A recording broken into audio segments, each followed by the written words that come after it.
volta com Ação Nacional e hoje nós estamos falando sobre a origem da corrupção e como isso afeta a nossa maneira de pensar e agir no âmbito público e privado. E para falar deste assunto, nós recebemos em nossos estúdios o sociólogo e professor de Ciência Política da Unicamp, Wagner de Mello Romão. Bem, nesse segundo bloco nós vamos iniciar acompanhando um VT que fala sobre uma investigação dos congressistas. Acompanhe.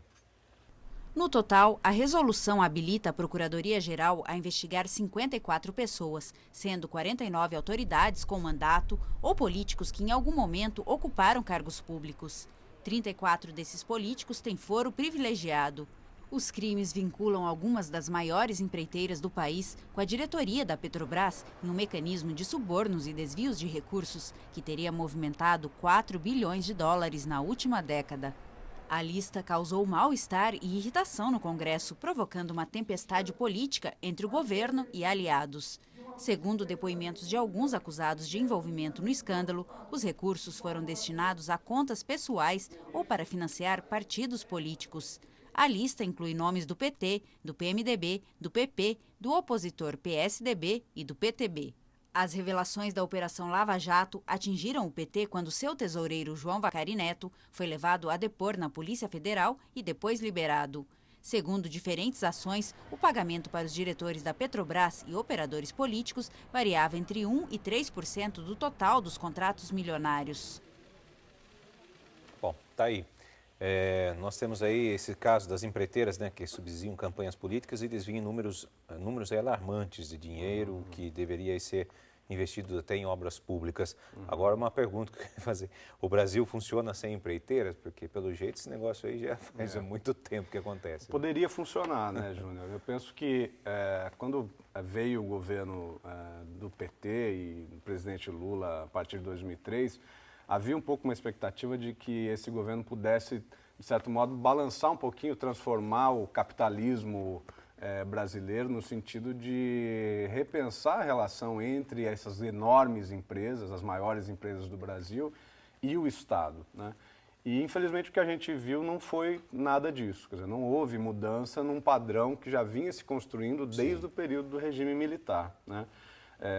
Veja, o Estado, como um contratante de empreiteiras, ele poderia, né, organizar os seus editais, dividir lotes, né, de estruturação de construção de grandes hidrelétricas ou mesmo de exploração do petróleo, construção de viadutos e metrô e assim por diante, de modo a que pequenas empresas pudessem, né, pequenas, médias empresas pudessem, de algum modo, concorrer, participar desse tipo de concorrência.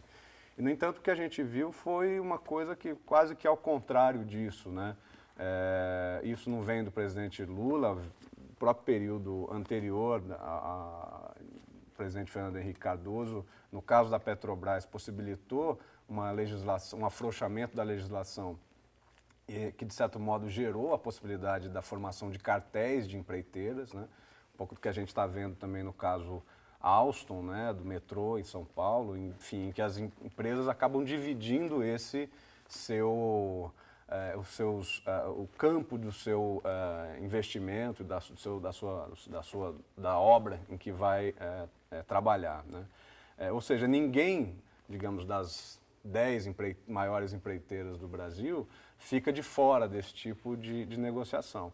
E não há dúvida que aí há, assim, se não há um crime, né, exatamente configurado, né, constatado, né, mas há uma prática ilícita, né, há uma prática imoral, né, em que o Estado brasileiro acaba pagando a mais, né, e nós como contribuintes, né, pagamos a mais para a sustentação dessas empresas enormes, né, que são as empreiteiras no Brasil. Porque o que a gente percebe são valores exorbitantes em relação a você começa com um valor X, né, para se começar uma obra, está orçado em tanto, mas de repente esse valor dobra e até triplica o valor em relação no decorrer das medidas provisória, se assim podemos dizer, que precisa entrar no meio do caminho. Os aditivos. Aditivos, né? Esse é o termo correto, né? Sim, Que acabam sobressaindo demais, né?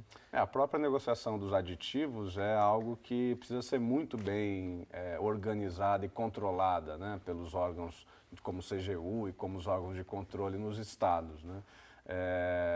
Claro que há obras que necessariamente devem ter aditivos e que são justificáveis, né? Isso também a gente não pode generalizar. Mas esse tipo de negociação, me parece que em boa parte dos casos vistos de corrupção nesse campo, né, são identificados nos aditivos. Né? Mas isso é por falta de leis que nós acabamos vivendo essa corrupção? Porque a gente vê assim, o país, todo mundo fala que é tão burocrático, né? Fala, vai trabalhar com o governo, é muito burocrático. São N papeladas que se preenchem para fazer as coisas, e mesmo assim ainda há brechas para esse sistema acontecer, essa corrupção acontecer. Então, acho que seria por falta de leis ou seria por falta do quê? Eu não diria que é por falta de leis. Eu acho que eu concordo com você. Eu acho que não é nada fácil para o empresário, né, para aquele que toca um negócio, prestar serviço ao Estado. Em geral, tanto os consultores como essas empresas acabam fugindo dessa relação com o Estado, porque é muito difícil respeitar a famosa Lei 8666 e outra legislação que faz parte desse arcabouço de leis relacionada a essa relação entre o Estado e empresas prestadoras de serviço. Né?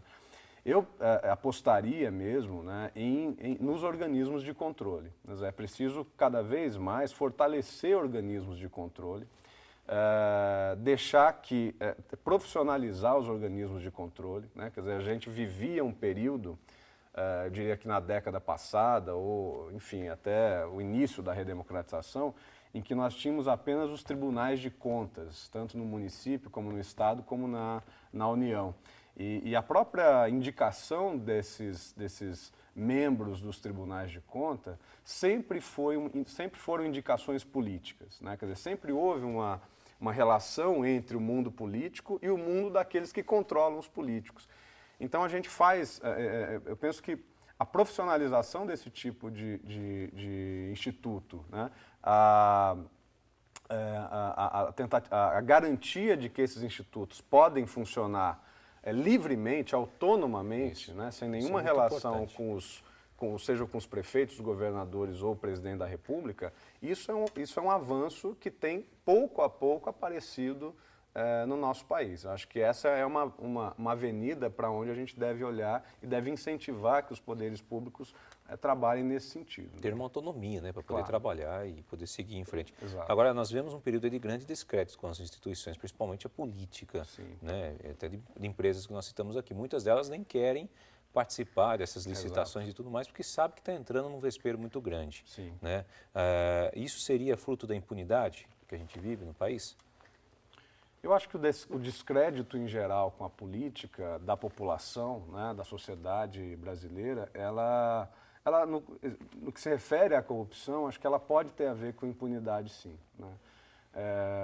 O próprio caso do chamado mensalão, né, em que houve julgamento, em que houve um processo penal, em que houve condenação, né, ele foi, eu diria, bastante alvissareiro, né, para a população brasileira, para a sociedade brasileira, no sentido de que não se esperava que políticos pudessem, né, ser julgados e condenados e ir para a cadeia. Né? Ora, se cometeram crimes, devem pagar por esses crimes. Me parece que agora, no caso da Petrobras, isso está se encaminhando para uma outra direção, que também era quase que, né, movida à impunidade, que era exatamente a relação das grandes empreiteiras com o poder público. Né? Então, ver os empreiteiros, né, ver os responsáveis por essas empresas, que obviamente não quero fazer nenhum pré-julgamento aqui, né, ainda estão em processo de inquérito, enfim, de investigação, mas isso certamente dá uma sensação para a população de que a justiça está funcionando, né? De que o Poder Judiciário ele é realmente independente e mais, de que um órgão como a Polícia Federal, que está sob o Ministro da Justiça, está sob o Ministério da Justiça, também tem plena autonomia para tocar suas investigações, né? E a gente pode afirmar que o Brasil vem avançando nesses processos de denúncias de corrupção, né? Eu acho que não há dúvida quanto a isso, né? Há sempre uma dúvida aí sobre se a corrupção, se nunca houve corrupção como está havendo hoje, né? Eu vejo que é possível que isso tenha acontecido, né? Mas é possível dizer também que tem havido uma relação do poder público de combate a essa corrupção que é muito forte, que é muito... nós estamos ainda avaliando a eficácia desse tipo de órgão de controle, mas eu vejo que a institucionalização, a formação, a construção dessas instituições de controle, ela tem sido satisfatória, né? Ok. Bom, nós vamos para um rápido intervalo e voltamos já falando sobre